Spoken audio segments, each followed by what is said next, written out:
तुम्ही एसआयपी सुरू करत असाल तर एक प्रश्न विचारायला हवा, मार्केट 10% वाढलं तर तुमचा फंड 12% वाढेल का? आणि मार्केट 10% पडलं तर फंड फक्त 8% पडेल का? असा फंड कसा निवडायचा? हा व्हिडिओ सेव्ह करा आणि एसआयपी सुरू करणाऱ्यांना शेअर करा. म्युच्युअल फंड निवडताना एक सिंपल टेक्निक आहे. फक्त 2 पॅरामीटर्स पाहिजे, अप कॅप्चर रेशो आणि down capture ratio. Up capture ratio सांगतो मार्केट वाढला तर फंड किती जास्त वाढतो, आणि डाऊन कॅप्चर सांगतो मार्केट पडला तर फंड किती कमी पडतो. उदाहरण समजा, एक म्युच्युअल फंडचा अप कॅप्चर रेशो 110 आहे आणि डाऊन कॅप्चर रेशो 85 आहे.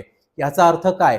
मार्केट 10% वाढला तर फंड साधारण 11% पर्यंत वाढू शकतो, आणि मार्केट 10% पडला तर फंड साधारण 8.5% पर्यंत पडेल. म्हणजे मार्केटपेक्षा जास्त अपसाईड आणि कमी डाऊनसाईड. म्हणून फंड निवडताना एक रूल लक्षात ठेवा, अप कॅप्चर रेशो 100 पेक्षा जास्त आणि डाऊन कॅप्चर रेशो 100 पेक्षा कमी. असे 5 म्युच्युअल फंड जाणून घ्यायचे असतील तर कमेंटमध्ये म्युच्युअल फंड असं लिहा.